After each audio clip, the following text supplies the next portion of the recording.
Stadio Seneto, la Giunta Comunale di Agrigento ha approvato il progetto dei lavori di realizzazione dell'illuminazione manto erboso dello stadio. L'importo per quanto riguarda i lavori è quasi di 2 milioni di euro. Nel dettaglio riguarderà il versamento ANAC, le competenze tecniche, la pubblicità di gara, le assicurazioni, le spese di omologazione del campo con parere del CONI e la fornitura per i lavori in economia. Lo scopo del progetto, si legge nella delibera di giunta, è quello di individuare le soluzioni tecniche più appropriate al fine di realizzare un impianto di illuminazione idonea al tipo di competizione, al nuovo manto erboso in materiale sintetico e di ottenere tutti i permessi e nulla osta e pareri per consentire alla squadra di poter svolgere il campionato di calcio cui è iscritta.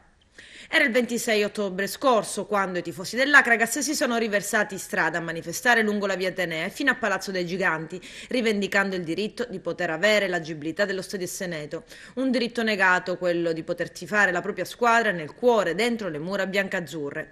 Adesso, dopo tanto patire per le trasferte e i costi mancati ai guadagni che ha comportato il neutro di Siracusa, si inizia a lavorare per un ritorno a casa.